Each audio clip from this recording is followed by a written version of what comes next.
a question that came up to my mind when you were talking about like a different master's degree or a different master's program, I mean, was the fact that, you know, sometimes passion comes up with time.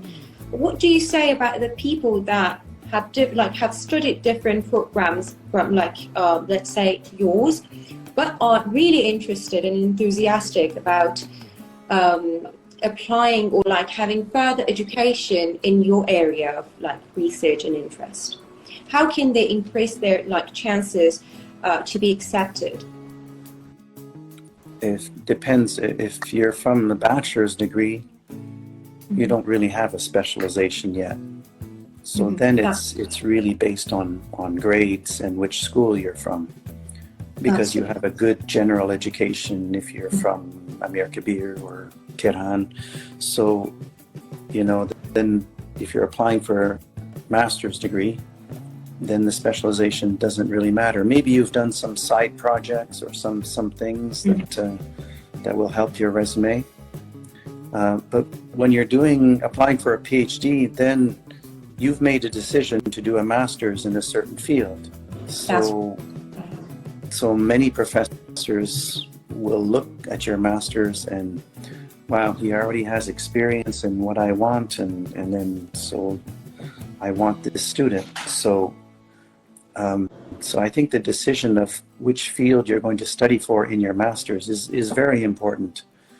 And for certain professors, especially me, it becomes hard to change, or it becomes hard for me to trust somebody who's done something and now says he's interested in something else. I totally understand. Yeah, it's like your teenage children. They change their mind all the time, right? So yeah, absolutely. I totally remember the time that I wanted to study fashion design or law, for example, and then I totally changed it to computer science. So like this hits home, honestly, for me. That's why I asked that question. I also feel sorry for the students in this way, because if you're 21 years old, maybe you're not supposed to know exactly what you want to do with your life, and the system kind of forces you to make, you know, certain decisions. So I didn't know I wanted to be a professor until I was 28 years old. So I just decided at that point. So we're asking you to make decisions on your master's degree at age 21, 22, when maybe it's difficult you haven't been exposed to enough of life and science and everything to really make that decision. So I understand how it's a difficult situation.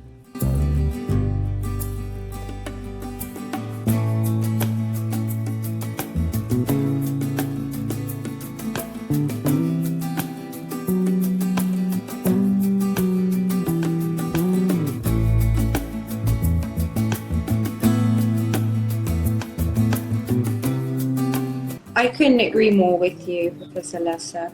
So let's just have another example here, another question, I mean.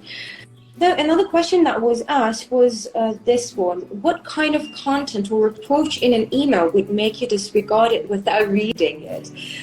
Such as the use of a tracking email or something like that. Like, what do you say to this person who asked this? You mean what would make me just delete right away? Yeah, exactly. Dear Professor Lessard, I really want to go to University of Toronto. Oh God. Some people are just blanket, so bad. All professors, and of course they have a form email and then they forget to change it to McGill, and then I realize, oh man, this person doesn't even pay enough attention to know which university he's applying to. So that's obviously one thing. Just, don't apply to 100 places and you won't make this mistake.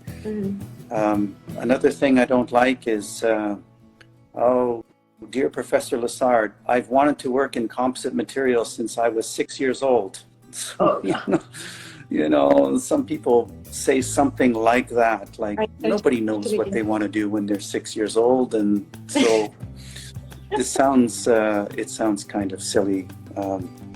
So there are things like that really. And if you have an email that is like 3 pages long, oh God, then you don't get the chance to read the whole thing. Then. Well, not only do I not get the chance to read it, but you obviously didn't write that 3-page email just for me, right? It's obviously a form letter that you're sending everywhere.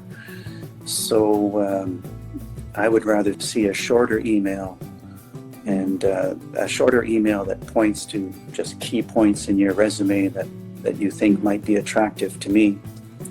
And then I'll read the resume if I'm interested. So I get it then. So like you think personalization is a really important part of it, am I right? Because from what you're saying, I think people have to somehow like psychologically also understand the professors to know what they might be interested in, to include those like information, that data and information into that email. Am I right? Yes, I mean the important things that I might be interested in. Mm-hmm. And I can't speak for all professors, but I'm often interested in, there's many people with good grades that have gone to good schools, but what have you done? Like, maybe on the side you've designed a musical instrument and you've done projects just out of your own enthusiasm, or like I work in recycling. Maybe you head the recycling club at Amirkabir or something. So I like to see students that not only have good academics but have another life, because we often look for maybe well-rounded students that can handle a variety of things. Absolutely. I'm not sure if you understand what I'm saying, but I totally get where you're coming from.